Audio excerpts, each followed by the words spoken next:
Greetings, everybody. Happy African American History Month. I'm Captain Rick Wright, your host, and this is another edition of This is NNOA on the 13th of February in the year 2021, African American History Month. And today we have a guest who is absolutely beyond incredible with regards to his great career and all of his incredible accomplishments in the United States Coast Guard. And before we kick off today, let's give a big shout out today to Captain Warren Judge, United States Coast Guard, named the Black Engineer of the Year Award, Stars and Stripes last night. And of course, that was an incredible thing. But ladies and gentlemen, as we celebrate African American History Month, it is indeed an honor and a pleasure to introduce our guest today, who was the first Vice Admiral, African American heritage style in the United States Coast Guard. Ladies and gentlemen throughout the world in the NNOA membership, let us greet Vice Admiral Manson Brown, United States Coast Guard. Admiral, I salute you and welcome to This is NNOA. How you doing today? Thank you, Rick. I want to thank you and Ruben for your leadership in continuing to tell a story of NNOA and this rich history that's about to come up on 50 years of service of NNOA. This is important work, not only in terms of profiling that history, but in terms of defining the relevance of NNOA for today's junior officer. I also want to give a shout out to my friend and mentee, Captain Warren Judge, on his being acknowledged last night as a recipient of the BAEA Stars and Stripes Award. I'm a previous recipient of that award, and I know just how prestigious it is. Warren is a very special individual. He's a very special Coast Guard officer. Congratulations to him and his family. And of course, Admiral Manson Brown, next week's edition of This is NNOA, the guest should be Captain Warren Judge, United States Coast Guard, a graduate of my undergraduate school, Elizabeth City State University, Elizabeth City, North Carolina. Now, Admiral Manson Brown, let's go to Washington, D.C., your place of birth. Hey, Admiral, we got, you were born on the 23rd of July. That's my right. birthday is the 24th of July. Oh, really kind of close there, you know? All right. It's time for a joint celebration. We'll have it today as we celebrate African American History Month on this edition of This is NNOA. Admiral, you grew up in Washington, D.C. What was the name of that high school? St. John's College High School? St. John's College High School. Now, you know, I go grew ahead. up in D.C. in the middle of the Civil Rights era, the height of the Civil Rights era. My parents provided a very loving and nurturing home. They worked very hard to send my three sisters and I to private school. We went to parochial school in the city. And then when it was time to go to high school, my father directed me to St. John's College High School. Then it was 100% male and 100% JROTC. So I started wearing a uniform at the age of 13. So you got that military training and high school, and all of the goodies are happening for you in Washington, D.C. Every time I think, in fact, I worked in Washington. I was there working at NBC out on Nebraska Avenue, and I was on faculty at Howard University, circular 1974, 1975, Admiral Manson Brown. And about that time, you were in high school, weren't you? That's correct. You might have been on campus when my father was there. He was an adjunct professor in the School of Social Work, teaching. And yeah, that was quite a high school experience. I was only one of about 25 African Americans. The student body was about 1,000 students. So that was an interesting experience, and it really was a precursor opportunity for me for what I was to find at the Coast Guard Academy. Well, Admiral Manson Brown, you finished high school and that big decision is made to the United States Coast Guard. There was a previous Coast Guard graduate who kind of recommended or got you interested in the Coast Guard Academy, right? I think he was. That's exactly right. You know, I went into the counselor's office. I grabbed all of the brochures. I didn't realize I also grabbed a brochure for the Coast Guard Academy. Back then, you sent in your interest cards through the mail. I sent all the cards out. I got applications back in. When I got the Coast Guard Academy application, I said, military. I don't think my mama would be happy with that, so I put it off to the side. Next thing I know, this tall, distinguished-looking brother, lieutenant in the Coast Guard uniform, comes to my house and starts to talk to me. I'm 17 years old, starts to talk to my mother, most importantly, and convinces her to allow me to take a trip up to the academy to check it out. And after that trip, I was all in. He worked on my mother a little longer. I understand that conversation went on for several weeks. Oh, yeah. I completed the application, got the appointment. She had to sign the acceptance since I was still 17. Yes. I remember Lieutenant London Steverson, the second African-American graduate of the Coast Guard Academy in 1968, came to the house one final time with the acceptance letter, sat down with my mother, and she signed it. And the rest is history. So we go to Judge London Stevenson, United States Coast Guard, and get you to the United States Coast Guard Academy in New London. You know, I always think about President Kennedy in my era, my generation, when the inaugural parade of President John F. Kennedy was happening.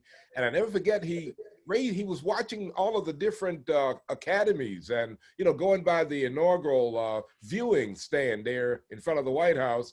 And the Navy and also the Coast Guard cadets went by and midshipmen, and he saw no African Americans. And he basically raised the question, hey, where are the young African American midshipmen and cadets?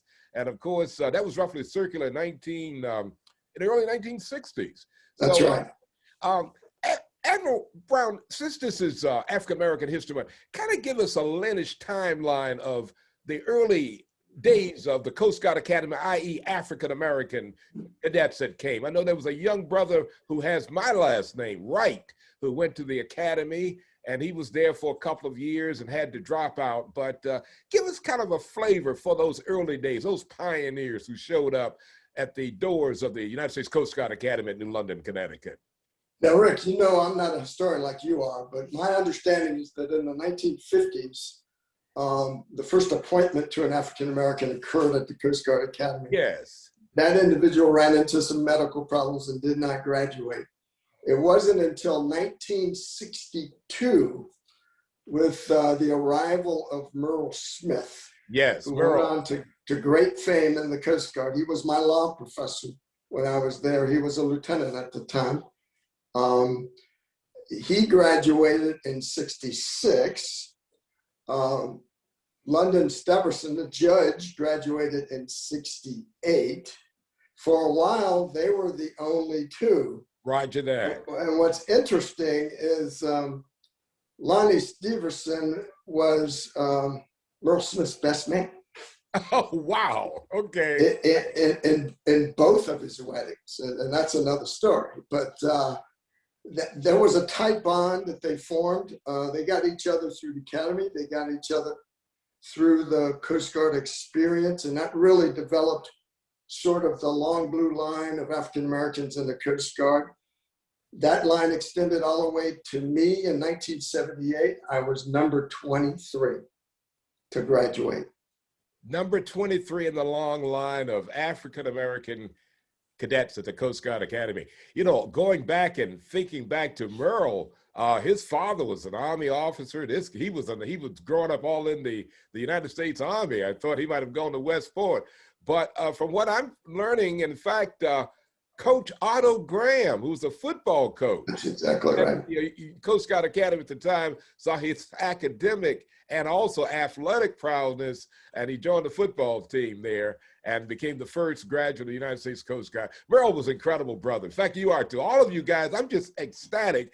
In fact, I'm so emotional and overwhelmed today having this opportunity to interview you. But Admiral Brown, you became the student leader at the United States Coast Guard Academy and all. Kind of give us a little shot of those 4 years at the Academy, the classes, and what is a young person up who might be looking at the Coast Guard Academy is up against from the academic and emotional standpoint?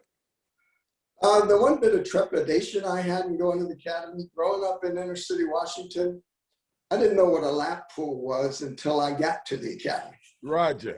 You know, back in the day, pools in the inner city were for recreation, and we all got our 1 square foot, and that was the end of it. We never had the opportunity really to learn to swim. So my first hurdle, they said, you've got 4 weeks to learn how to swim. Fortunately, the first civilian assistant coach at the Coast Guard Academy, African-American, Hallie Gregory, was given charge of all of the African-Americans in my class to teach us how to swim. And he was ruthless till the end. And I remember that last day, he threw us all in the pool and said, gentlemen, this is it. You've got half an hour to complete the course of instruction. Either you're going to continue in this place or you're heading towards the door. And, you know, we all sucked it up and we did what we needed to do. Roger that, yes. Hallie Gregory was a mentor to many cadets through those tough years. My second challenge was, you know, I was pretty much straight A student in high school. I'd show up at class, didn't need to study, aced the exams. Not so much at the Academy. My first semester GPA was D+. Wow, okay. And so I had to relearn how to learn. And I took that on myself, and it really came down to better time management. So in a matter of months, I went from a D+ student to a B+ student. And once you hit your stride with academics, obviously I had the leadership thing down with 4 years of JROTC. I thrived at the Academy. Well, from that point forward, yeah. such that in 1977, I was honored to be named as the first African-American to command the Corps of Cadets. It was a brigade commander back in those days.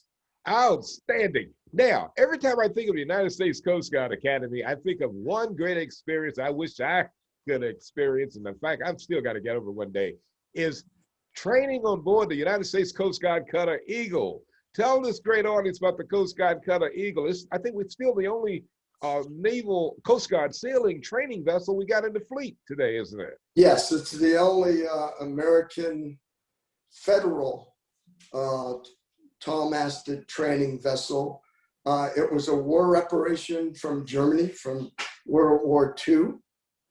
It was quickly turned over to the Coast Guard as a training vessel. Normally cadets do 2 to 4 weeks on there. You do a week your first year, you do a week maybe your second year, and then that's about it. I ended up accumulating 10 weeks aboard that vessel. Every opportunity I got. I sailed to Europe twice on the Bark Eagle. I did everything one could possibly do aboard that ship. It was a great learning lab. I honed my skills as an early leader aboard that ship. And I saw a couple of continents on that ship. And even today, that ship is really a keystone in the Coast Guard Academy training program. United States Coast Guard Cutter Eagle. In fact, just the other day, I was talking to a Captain Isano Simon, who's a medical director of the Coast Guard Academy, and I had him on a previous edition of This is NNOA, and we were talking about, he take a look out the window and see the cutter tied up there. Also, Admiral, big highs to Commander Kimberly Kane, the chaplain at the United States Coast Guard Academy. In fact, she's going to be coming up also in our Black History, African-American History series too, come up in an episode towards the end of the month. Now, Admiral Manson Brown, you're a big-time superstar at the Coast Guard Academy. You've traveled the Eagle and all. Hey, Admiral, I just thought of something. Elizabeth City, North Carolina, Coast Guard cadets would come down in the summertime for aviation training. Did you ever make that evolution, or is that by the cadets who might be looking at flying in the aviation division of the Coast Guard? Came down to Coast Guard Air Station Elizabeth City when I was a kid growing up for aviation training. Did that evolution happen in your curriculum experience at the Academy? That happens, but really, and I don't know if they're still doing this to the depth that they did back in my day. Yes. Every cadet during your third year, you're sent down to Mobile, Alabama, which is the aviation training center for the Coast Guard, the main one. Elizabeth City is an operating air base, but it's also a logistics center. A lot of the engineering work is based down there. We'd go down to Mobile. They give us some remedial training. They put us in the seat of a helicopter. We'd take a little stick time. They put us in the seat of a fixed wing aircraft. They give us a little stick time. I was blind as a bat, so I knew I was not going to fly. Because back then you needed perfect vision, and the science hadn't caught up with fixing bad eyesight. Roger that. I brought up the Coast Guard aviation training at Elizabeth City Coast Guard Air Station because back in the 1950s and 1960s, before Mobile was set up, the cadets would come down to Elizabeth City. But Reuben's grandmother, my mother, Mrs. Lily Mae Wright, worked for Dr. Mercer Bailey in Elizabeth City. He was a very wealthy doctor there who had a daughter named Sylvia. And one day Sylvia came to my mother and said, "Lily Mae, those Coast Guard cadets from the Coast Guard Academy are coming to the city, and man, I would love to meet those guys and my girlfriends and all." And my mother looked at Sylvia, my mother, and said, "Sylvia, when are you gonna get smart? All you have to do is invite them over to your house. You got this beautiful house here on the Pasquotank River in Elizabeth City, and write the letter to the commanding officer." I think it was Captain A.J. DeJoy. This back in the 1950s. So my mother wrote the letter for Sylvia, and Sylvia signed this letter, sent the letter out to the Coast Guard Air Station, they want to throw a community reception, for the cadets coming in, and got the response back and opened up the letter and said, "Oh my God, we're gonna have this." So my mother set up a big party for the cadets on the banks of the Pasquotank River, big tent, barbecue, the whole bit. And never forget those things. I was a young guy seeing those Coast Guard cadets from New London. In fact, they flew in on 2 R-5D aircraft. Never forget that day with a low pass over the city. But Admiral, let's get back to you. Okay, you graduate, you finish in the United States Coast Guard Academy. What do you like, 1978-ish? What's that? 1978. Okay, now you got the bachelor. Which was your major? Civil engineering at the Coast Guard Academy? Civil engineering. All right, you got your baccalaureate degree, civil engineering. You've had that fun 4 years at the Coast Guard Academy. All right, what is your first duty assignment coming out of the Coast Guard Academy? And what is that famous ship or station? I went to the Coast Guard cutter Glacier. It was an icebreaker back in the day that went both to the Arctic and the Antarctic. And I went to in 2 years, I went to the Antarctic once, or the Arctic once, and the Antarctic twice. And I completed my visit of the other continents aboard that ship, including South America, Australia, Antarctica, Asia. And you talk about leadership lesson.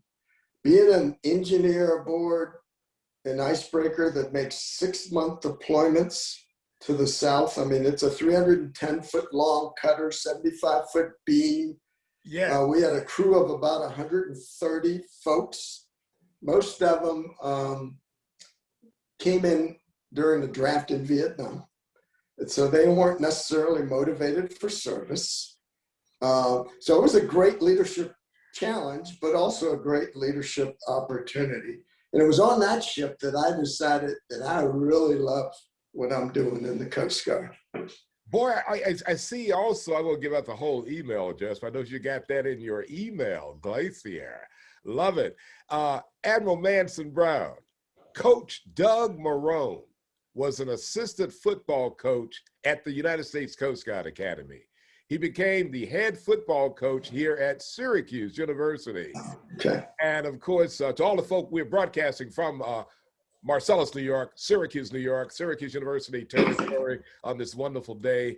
Coach Marone, when he was head football coach, I used to help with recruiting of athletes for the Syracuse University football team. And we used to talk about the Coast Guard Academy. You know what he once told me? He said, hey, Dr. Wright, you know, I was at the Coast Guard Academy, man, and when the Coast Guard cadets graduated from the academy, the one assignment, man, that they feared was being assigned to icebreakers. Coach Doug Marone, big picture, the coach of the Jaguar football team down at the Jaguars down in Florida there. But that's what he told me. I never forget that. I thought about you, old boy, the Glimmers. You had a good time with that baby. Now, well, I picked it, a couple of my classmates and I picked it because it was the largest Coast Guard vessel at the time that traveled the furthest. And, you know, we were big and bad. We had our baccalaureate degree. We had our commission. Okay. We wanted to go out there and do the king's business. And that's exactly what we did. No regrets. Admiral Brown, you're aboard an icebreaker down in Antarctica.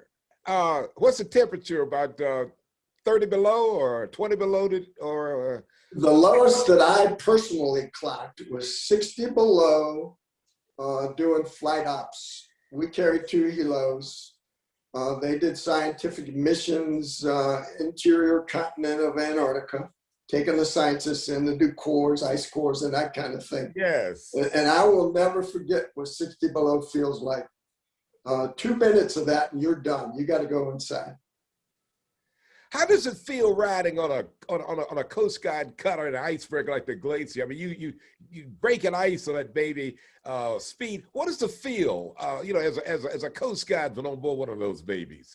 What is it? Well, the hull of an icebreaker is not a traditional ship hull that cuts through the water. It's actually rounded. And these icebreakers are designed to ride up on the ice and then dead weight break down. And you do that successively, keeping forward momentum. I don't know what our maximum speed cutting through maybe 30 feet of ice might be, but it was considerable. And so the bottom of the ship was rounded. So quite frankly, Rick, we rolled like a pig in the open ocean. Yeah. And that ship was actually, I was the damage control assistant my second year. That ship was actually designed to take an 89-degree roll and still come up. And during one severe storm in the South Pacific, we tested that theory, injured a couple of guys, and did a lot of damage to the ship because of that terrible roll we took. In fact, right today, we're trying to get a new, you know, we have really an icebreakers, man. We have really got to get the program and get a good fleet of icebreakers in the United States Coast Guard ship inventory. But that's a conversation for another time. I thought I'd just lay it out here today.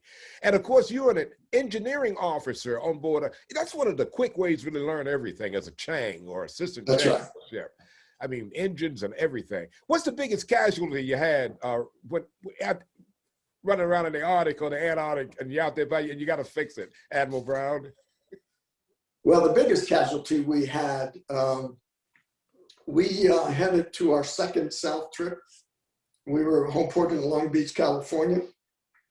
As we were heading south, our engines started failing. We had 10 Fairbanks Morse main diesel engines. Right. It was diesel electric, 2 big generators driving the shafts. We lost 8 of the 10 engines. And so the skipper had a decision. Are we going to scrub the mission and let our Navy colleagues in McMurdo down? Or are we going to do what we need to do? I stood watches 12 hours on, 12 hours off for about a week and a half and helped the engineers of that ship rebuild, do center section overhauls on 8 of those 10 engines underway. And it was really a trial by fire, but we got all 10 running and completed the mission with panache. Well, also for all our young junior officers out there in the sea services, especially in the United States Coast Guard, United States Navy, wow, surface warfare types, engineering is a place to go to make it fast, quick, and in a big hurry, learning what's going on. Now, Admiral Manson Brown, the first African-American Vice Admiral in the United States Coast Guard. first duty assignment. After you come off that beautiful icebreaker, Admiral, what's the next part of the career timeline? What happens next to you? I spent about the next 7 years doing my main specialty, civil engineering. I was a facilities engineer, and I went off to grad school, and then went to Miami and did design engineering. I was supporting the Operational Coast Guard with solving their engineering problems. And I guess I was doing such a good job that one of the operational commanders in Florida called me one day and said, "Look, Lieutenant, I just lost my XO. How would you like the job?" And so, unbeknownst to me, I went from engineering back into operations, earned a recommendation for command, ended up serving 5 operational commands in my career as a result of that kind expression from Commander Rudy Rudolph. And my largest command was obviously Commander of Pacific Area, where I was also the Pacific Fleet Commander. And it all stemmed from being a good engineer. From that one incident. Now, Admiral, you mentioned something in that last little bit of our exchange here on this great podcast. This is NNOA. You said graduate school. Hey, you made a run to the University of Illinois, Champaign-Urbana, for your master's degree. How did that come about? Did you make the decision, or did the Coast Guard make that decision for you to send you up to get your master's degree in civil engineering at the University of Illinois? You know, the expectation for civil engineering graduates were, if you were going to pursue a career in the Coast Guard, you needed to get a master's degree. University of Illinois is still the place to go for civil engineers to get their master's degree. I was a little on the fence because by that time, you know, I had a good performance record. I had a good reputation. Members of industry, including some of my father's friends in DC, were making pretty lucrative job offers to me. I had a wife and a couple of kids with a 3rd kid on the way. Gotta pay the bills. But it really was my boss, Lieutenant Commander Kozak, who talked me into making the commitment to go to postgraduate school. And I'm glad I did, because every educational degree I had, the US government has paid for. And that was a particularly good one for me to have for the rest of my career. University of Illinois, Champaign-Urbana. Admiral Manson Brown, Billy Bowser. And of course, my family, we have a direct lineage to Pea Island, the all African-American life-saving station on the Outer Banks of North Carolina. Billy and his family left Elizabeth City when he was we were in high school at P.W. Moore High School in our junior year. And I never forget the day he told me he was leaving, and his father went north and along with his mother to teach in New Jersey.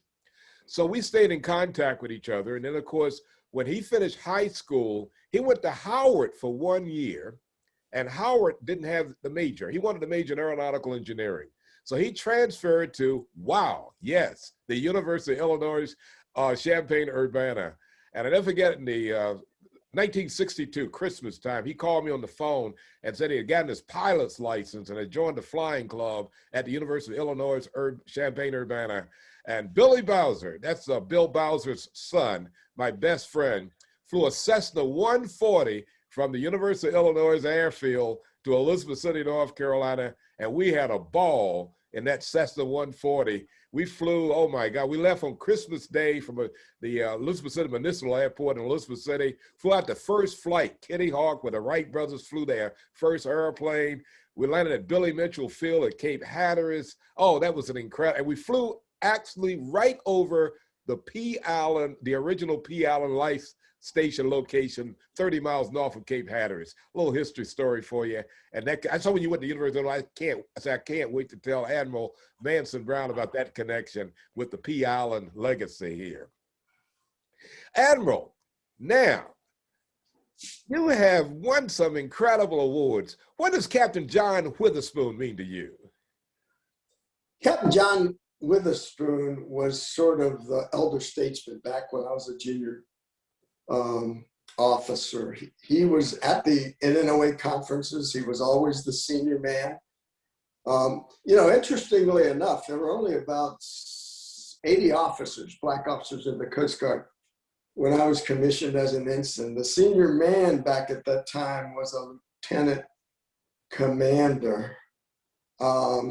First, it was Bobby Wilkes, our first African-American aviator who made captain. And then it was John Witherspoon. Bobby retired. John stayed on active duty for a long time. And he was really the guy that kept us flying straight, flying right as a group of African-American officers. He was the mentor's mentor. He was the man that taught us how to speak truth to power and still keep our jobs. I remember some of the poignant examples of that where I witnessed him just telling a man like it was.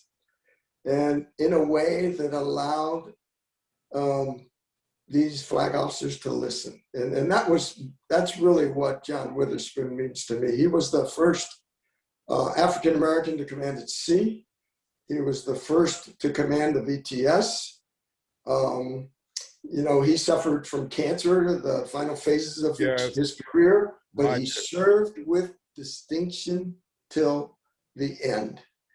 And so when I was named as the first recipient of the Captain John G. Witherspoon Inspirational Leadership Award, I actually cried because it meant so much to me, because I had so much respect for what John Witherspoon means to me, to my colleagues, and to my service. And as I conduct this interview with you this afternoon, Vice Admiral Manson Brown, United States Coast Guard, same thing for me. The emotionality of the moment is absolutely just off scale for me right now. I want the audience to know that. And of course, you mentioned another name that I absolutely just love, and that is Captain Bobby Wilkes. You know, for a young African-American guy, you know, poor guy like myself, born and raised in Elizabeth City, clear my throat, Elizabeth City, North Carolina, home of the Coast Guard Air Station, Elizabeth City. And of course, when during my era, just about all of the young Coast Guardsmen who were stationed at Coast Guard Air, Elizabeth City, and the Navy had an airfield too, Naval Air Facility, Weeksville. They flew blimps for ASW operations. Okay. But all the young sailors, you know, in this area of racism, I mean, you know, segregated cities, all the African-American Coast Guardsmen and sailors, when they came into the city, all of the African-American families, including my family, my mother, Miss Lily Mae Wright, and Dad, they basically took in all the sailors, would come by our house and eat. We'd take them to church. My father also, we had a movie theater called the Gaiety Theater. It was an all African-American movie theater. So I'm seeing the solace, you know, of all of the young sailors, all these particular Coast Guard sailors and Navy sailors were all mess cooks, basically, during that early era. But they became my mentors, and they became our Boy Scout leaders and all. But here is the moment for me. I'm reading Ebony magazine. This had to have been roughly maybe 1963. I'm in college, and I'm reading through Ebony magazine, and boom, right on the pages of Ebony, it said, Negro pilot has joined the ranks of the United States Coast Guard. And the article was about Captain Bobby Wilkes.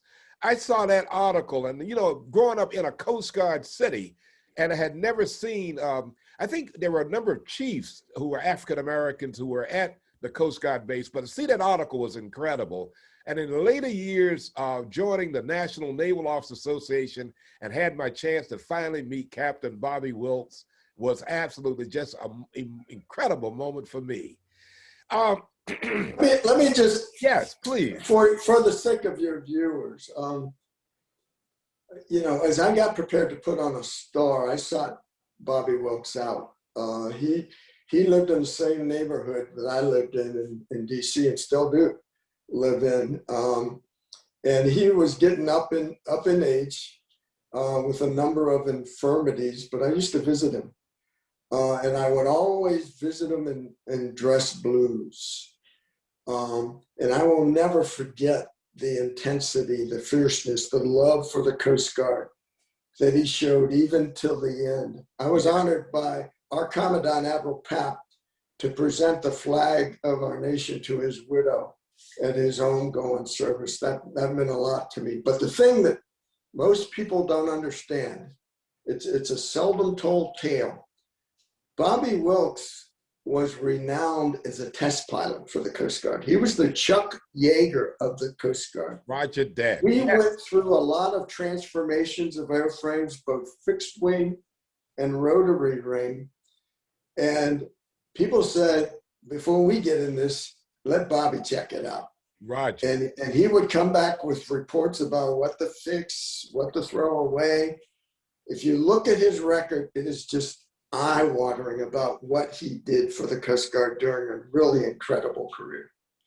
You know, Bobby, Captain Wilkes was the Eastern Regional Vice President of NNOA back in the 1980s. And I don't forget, we had a big NNOA board meeting at the Philadelphia Navy Yard at the end of Broad Street. And of course, at that time, I think Captain Ed Benford, I'm running all these presidents together. In fact, we're going to cover that on your tenure at NNOA. You're being president of the organization. But Bobby Wilkes, we just had, then of course, I'm thinking about the NNOA convention in Memphis, Tennessee. This was circular 1984, I believe, at the Peabody Hotel. And I got a lot of beautiful photographs with Captain Wilkes. You know, I raised a question with him one time, though, because he touched every possible, everything in his whole career. As a test pilot, he flew every aircraft the Coast Guard had. He was commanding officer of, Coast Guard Air Station Floyd Bennett Field, just everything. And I always thought to myself, he should have been the first African-American Coast Guard Admiral. And I raised that with him one time. He was so humble. And he said, Rick, that's a decision of the Secretary of Transportation, and we'll leave it at that. And Russ Davis, Senior Chief Russ Davis, was going through the military, one-year military photojournalism program here at the Newhouse School at Syracuse University. And I was doing the NNOA newsletter one day, and I was thinking of an article to write. I was going to write about Bobby Wilkes. And Russ came in and brought a piece that he had written when he was at Coast Guard headquarters, where Captain Wilkes said, make lemonade out of lemons. That's right. And Senior Chief Russ Davis. Well, Vice Admiral Manson Brown, now, here are some other thoughts we got to look at. And right now, you have been the President Emeritus 2 times of the National Naval Officers Association. What are your thoughts about your incredible leadership and your incredible experiences with the National Naval Officers Association? And what is your message this afternoon really to the young junior officers of the sea services who haven't joined us yet? Well, my first true mentor, somebody that you know very well, the late Milt Moore, retired Lieutenant Commander, U.S. Coast Guard. When I first got to my shore station, he had me report around. He was the first African-American to command a base there in San Francisco. I reported around, again in dress blues, and he said, young man, let me show you the ways of the world. One of the things he taught me was about NNOA. I became active with the local chapter. Within a year, he took me to the Norfolk conference. There were 7 coasties there. And the thing I remember about it is with only 7 coasties, the Navy dominated the agenda. And it really didn't apply to the Coast Guard. So we would spend conference time up in Milt's room, and he would do what I would call close-in mentoring and really break it down for us. And I was so struck by the lessons in his example that I made a pretty long-term commitment. Within a year, I was the president of the San Francisco Bay Area chapter. I went on to serve 9 years on the board of directors, as you've alluded to, twice as president. The first time as president was a bit happenstance. I think the year was 1997. The president at the time resigned right before a board meeting. Oh, wow. He met with me the night before the board meeting. I had been elected as the vice president and told me that he just couldn't handle it. He revealed some things to me about the financial status of the organization. Yes. Roger that. I walked in as the vice president and briefed the board on the situation. It basically said, ladies and gentlemen, this is a survival moment for this organization.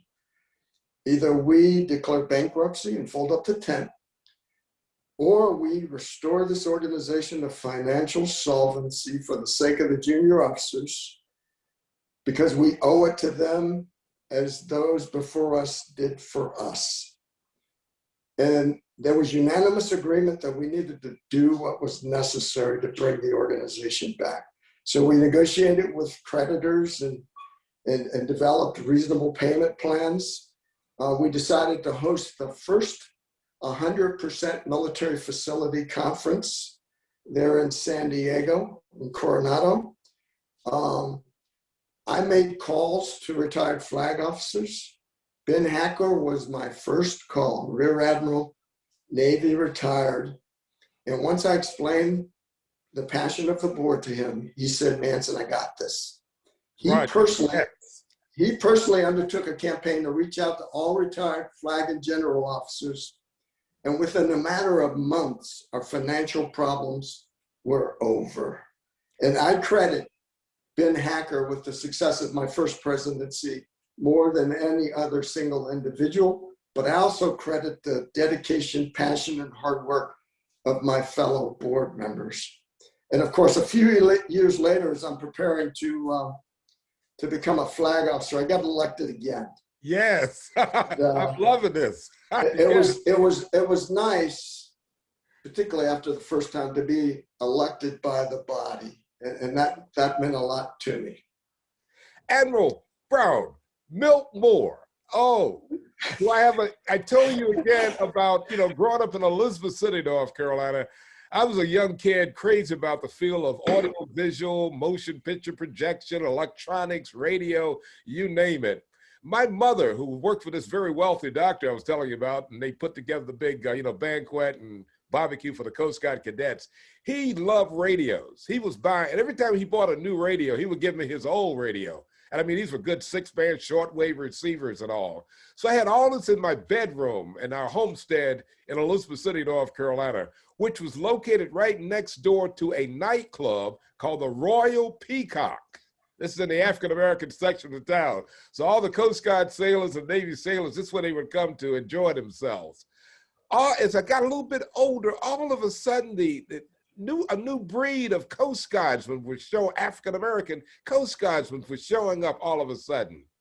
And one night, there was a beautiful young lady who was visiting my mother, all right?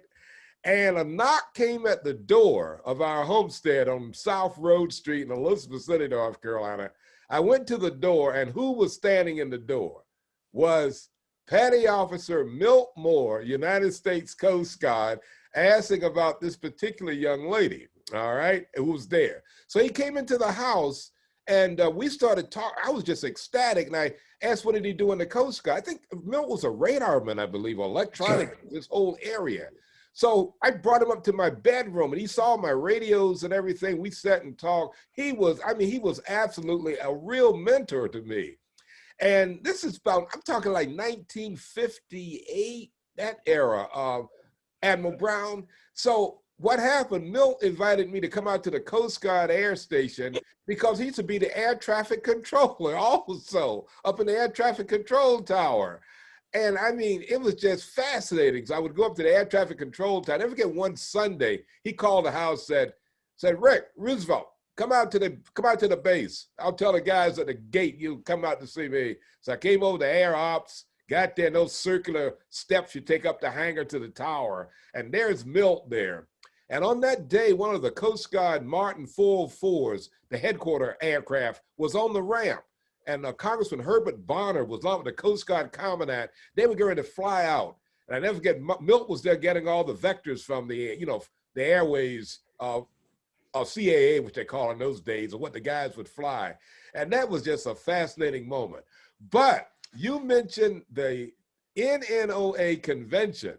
1982 is the moment for me. Of course, I ended up getting a direct commission in the Navy in 1981. I did previous time in the Army back 1966. 67, 68. Then I got out in 4 years of Army Reserve time. They didn't call me and I didn't call them. But I always want to be either a Naval or a Coast Guard officer. And that's another conversation for another time. By the way, bad eyes is what knocked me out when I was a senior in college for getting into the Naval ROC program. Well, anyhow, I get my commission and I found out about NNOA. One day I'm at Naval Recruiting District Buffalo and on faculty as a professor at Syracuse University in the Newhouse School of Public Communications. Okay, so I get my commission in 1981. And then a year goes, this is roughly July of 1982, get a phone call from the commanding officer, Admiral Brown, and the CO says, hey, Rick, I want to send you and Chuck down to the NNOA convention. Now, I didn't know what NNOA was, but I said, yes, sir, love to, NNOA. Then I said to myself, I hung the phone up, hey, what's NNOA? Chuck Parr, lieutenant, was the only African-American officer in the OPO recruiting at Buffalo. I called over Admiral. I said, Chuck, what's NNOA?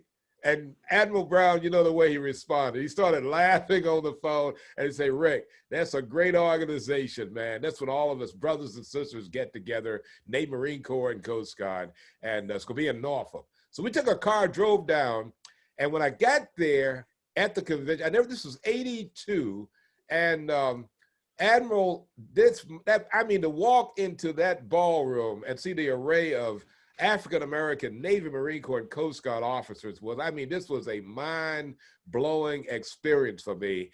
And I never forget Admiral Lawrence Chambers kicked us off. I think he was a keynote speaker.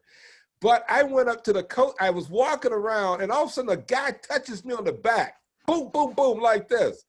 I turn around, it's Milt Moore, Lieutenant Commander Milt Moore, and I was a lieutenant commander. And he looked at me and he said, Roosevelt, right? I said, yes, Commander Moore. My God, I trained you right, but I didn't get you into the Coast Guard. And he grabbed my name tag, NNOA name tag, flipped it over, Admiral Brown. True story, took out a ballpoint pen and wrote on the back, F-U. But that was Milt Moore. But I remember going up to the room, all you guys were there. We met at that, is what I'm saying, in 1982. I have a photograph that I've got in all my stuff that of you and Milt and that all you Coast Guard officers. I know I'm dominating this and this is your interview. Yeah, I had a beautiful fro. I had a beautiful fro.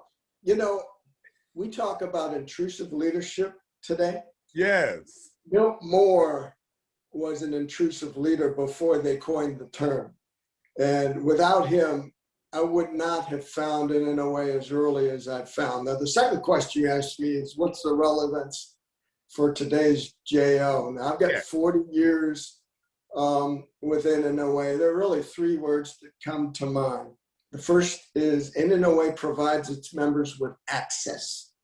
The second thing, NNOA provides its members with advocacy. The third thing, NNOA provides members with opportunities for action. Let me just break each of them down. I've had some amazing experiences with NNOA. I didn't realize it at the time, but NNOA gave me access to leadership development opportunities that my service would never provide. Not only was I trained on officership, but I remember the countless lectures from Barry Black about ethical leadership. I remember the lectures from Dave Brewer about financial independence and estate planning. I learned really a lot of things that have helped me in my life, that have helped me really bring my family together and be a good father and be a good husband because of my relationship with NNOA. And you can't really get that in concentration anywhere else. The other access piece is, you know, back in the day when you saw a senior officer, you turned and went the other way. NNOA taught me that that's wrong. When you see a senior officer, it's an engagement opportunity.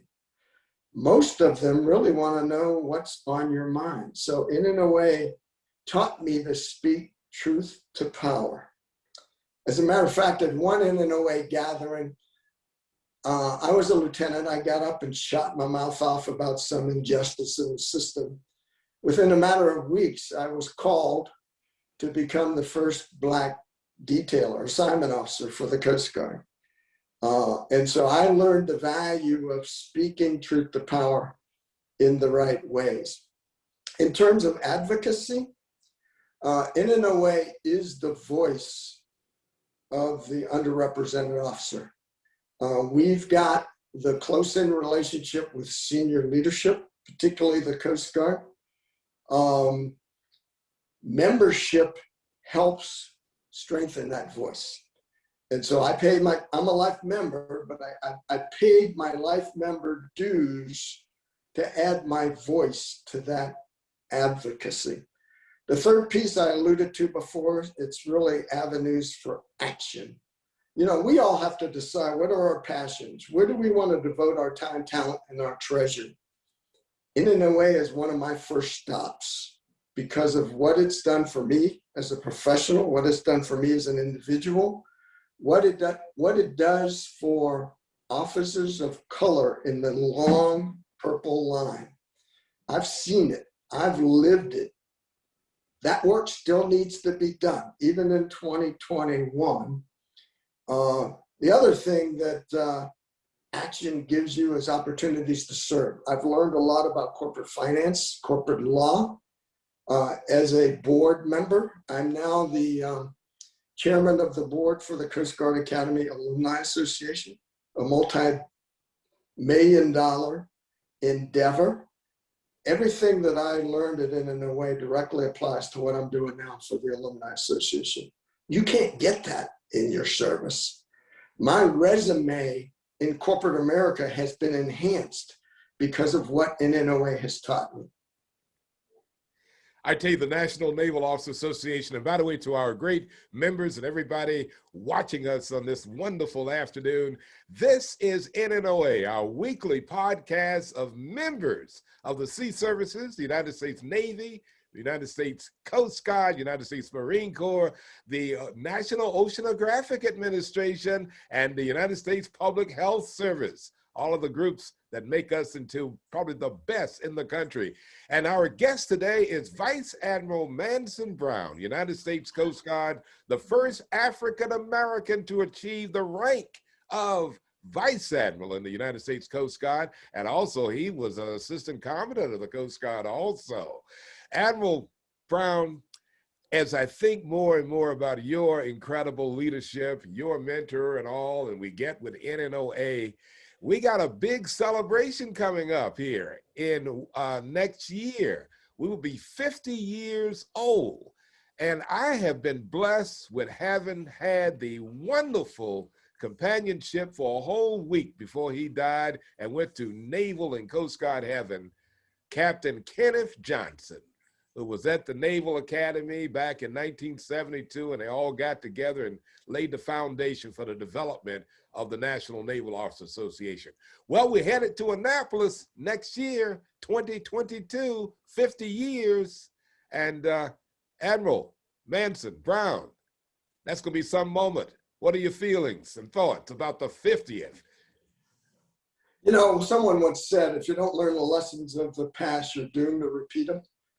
There's so much rich history that NNOA has. I think about some of the stories that we've talked about here. Most people don't know. We need to harness all of the best stories so that we teach the lessons of history to those that follow, so that they don't repeat the mistakes that we had during our time in uniform. I think that's what it's all about. The other piece that it is all about is really defining the impact, the relevance of this great organization that we call the National Naval Officers Association. It is really a force multiplier, not just for the sea services, but for the nation. You know, I am often heard saying that I think the Coast Guard is the engine of leadership for America. I think NNOA is the engine of leadership for Americans of color. And I really do mean that. I take a look at people as they go through the progression year after year at NNOA conferences, and they become better officers, they become better leaders, they become better people because of that. And I think we've got to capture that legacy as we talk about Annapolis in 2022. And I'm honored to, as a past president, leverage the energy, the insight, the history of the 23 or so past presidents or their widows. And I've committed to our national president to make the necessary calls, send the necessary emails to get that august group together to make sure that we add to the beauty of what will be Annapolis 2022. Well, as the historian for the National Naval Officers Association coming up the year 2022, in fact, our executive producer and director is my son, Roosevelt Reuben Wright III, who is finishing up his master's degree in the Newhouse School of Public Communications here at Syracuse University. And we're working on some good stuff. I'm telling you, I cannot wait. I'm working on a documentary that I think will probably run about an hour to really tell our whole history from 1972 up to the present. And you know, I never forget Milt Moore again, because Milt introduced me to Judge John D. Fauntroy, who was president of NNOA in 1982. And Milt brought me over to Judge Fauntroy and said, Judge, I want to introduce you to one of my guys, Lieutenant Commander Rick Wright. He's a professor at Syracuse University, radio, television, and film. And Judge Fauntroy looked at me and immediately said, hey, hold it. Your field is public affairs and all. I said, yes, yes, Commander. Now, I went to NNOA basically knowing nothing, and I ended up on the board of directors of the National Public Affairs Officer, and he indicated to me that they needed a newsletter, and you know, a nice newsletter. I said, oh God, I can do that. Just have everybody send me all the info, and I'll put it together. And that's how it was Milt Moore to introduce me to Commander John D. Fauntroy, and that connection put me in my wonderful, wonderful ways of joining and loving NNOA. And I was really busy, really from like 1981 up to the mid 80s. And it was really my success with the newsletter that went all over the fleet that Chinfo called me one day on the phone, Admiral Garrow, and he said, hey, Commander Wright, we've been reading all your stuff in the NNOA newsletter. I said, wow, they're reading this at the Pentagon? And he said, we need you to head up our public affairs operation for the Navy's annual Great Lakes Cruise. So I started doing that for a lot of years, and that kind of took me out of the flow of NNOA. So what can I say? And then, of course, Warren Judd found me again at Elizabeth City State University and told me that Commander Denise McCullough Curry was a new president. I said, Denise, wow, we worked together back in the 80s, and Mary McAdams and all. And this has been heaven, you know, back on the scene here with the National Naval Officers Association. Oh, the organization means so much to me, and we have so much great history to tell about our organization. You know, Admiral Brown, as I do this podcast this afternoon, I never know what I'm going to talk about, just try to make it nice and get it, especially African-American history. But, you know, as I think about the United States Coast Guard, I never forget the story I was reading about the Coast Guard cutter Northland, cutter World War II, on patrol in the North Atlantic.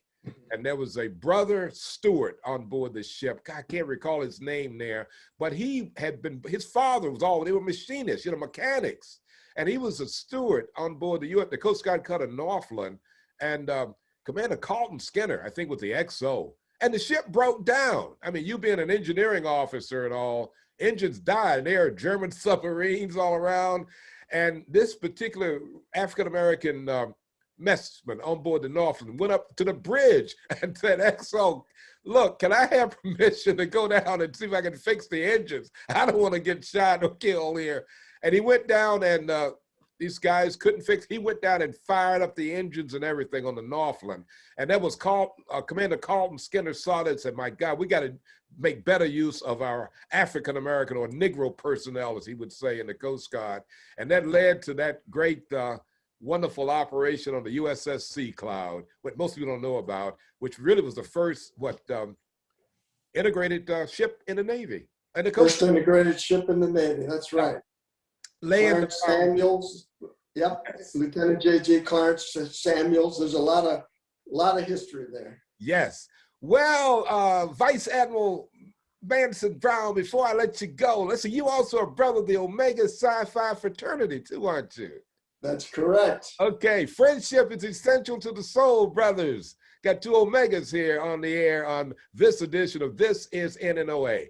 Now, you have had this magnificent career in the Coast Guard. You've been all over the world, Coast Guard commanders. You've done everything. You are a superstar, and you retire out of the United States Coast Guard. And one day you get a phone call from a young man who was over at the White House, either his staff or somebody had to call you up and say, "Hey, Admiral, we need you in the the administration of our Department of Commerce or something, right?" Can you give me the story on that one, Admiral Brown? Sure. You know, my wife and I had grand plans to see the world. You know, after being in uniform for 36 years, serving as a flag officer for 8 years, I was tired and ready for a break. Yes. But I got the call from the first American woman to walk in space, Dr. Catherine Sullivan. She was the administrator for NOAA. She said, "Young man, your country's not done with you. We'd like for the president to nominate you as an assistant secretary of commerce. You'll be double-hatted as the deputy administrator for NOAA." I put her off and said, let me check with the home front. I called my wife. She gave me the typical response, whatever. And then I called another mentor of mine, Secretary Norman Mineta. And he was a former Secretary of Commerce. And I said, "What do you think?" And he said, "Man, good opportunity for you." And so my interpretation was, hey, it's President Obama, it's Commander-in-Chief. He's saying it's not time yet. So I agreed, went through the confirmation process, got confirmed by the Senate on St. Patrick's Day, 2015, and served honorably for 2 years as an Assistant Secretary of Commerce. I had 3 bosses: the Administrator of NOAA, the Secretary of Commerce, Secretary Pritzker, a wonderful leader, and President Obama. Suffice it to say, it was a busy 2 years, but I enjoyed every minute of it. And also to all our NOAA membership, who are also a part of the NNOA family. Bravo Zulu to all of you too. Well, Vice Admiral Manson Brown, I know you're busy. I could just talk to you forever, but there's still one other evolution that I want this incredible audience to know about you. There's a machine that has 2 wheels on it, and you get on it and you do, you have to pedal it. It's another way of transportation. It's called a bicycle. And you are, I see the one on the wall right over your shoulder here as we have this edition of This is NNOA on the air. Vice Admiral Manson Brown, didn't you take some kind of a trip across the United States of America on a bicycle? That's a rumor I heard. And I think I saw some photographs and you showed a picture of, I don't know. Well, let me just shut up. This did happen, didn't it, huh? You know, through my experiences, Rick, I've got a number of strands in my DNA. We talked about one of them in NNOA. You talked about another, my brothers in Omega Psi Phi. I've been on a bicycle since the age of 8. Yeah. During summers growing up in DC, I'd have run of the city. I'd ride my bike through Rock Creek Park down to the monuments. My uncle was cutting hair down at the Capitol. I'd lean my bike on the marble stairs and walk in, no security challenge. I miss those days. I've continued the bike throughout my career. I carried a bike on the icebreaker with me. I biked in Australia, I biked in New Zealand. When I retired, my first bucket list item was to bike across America. Okay. And so when I left the Obama administration on Inauguration Day 2017, I started training. I trained for 2,000 miles to get ready for my cross-country venture. Initially, I was supposed to do it with a group of wounded warriors who I've I've been accustomed to biking within the DC area, but they pulled Yeah. out. And so I was ready. I decided to go solo. 4,400 miles later, one broken clavicle later, I completed the mission. It took me 2 years because I broke my shoulder halfway. Yeah. And in June of 2018, I finished the mission, arriving at Yorktown, Virginia on my bicycle. And that was from Portland, Oregon to Portland, York. Oregon, all the way to Yorktown. It was an amazing journey. I camped 6 days a week, stayed in a hotel the 7th day to clean things up, including myself. I learned a lot about America. I learned a lot about the good people of America. There was a lot of Christian support that I received along the way from folks that didn't know me from Adam.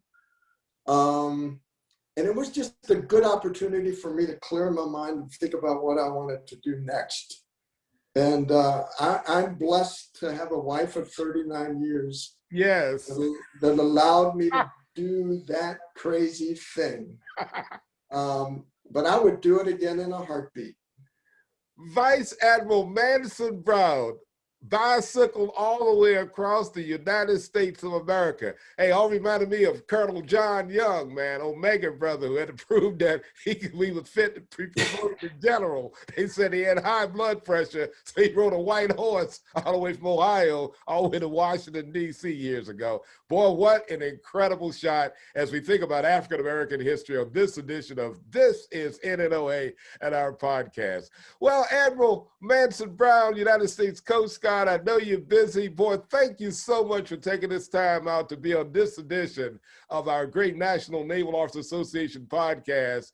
And Admiral, you got any shout outs you want to shout out before I let you go this afternoon? Any specific people you want to say hi to, you know? I just want to wish all safety and good health and peace to all of our NNOA family and all of your viewers. I want to thank you and Ruben for your leadership with This is NNOA. I think this is a wonderful series of broadcasts that will take us into the next era of greatness for the organization.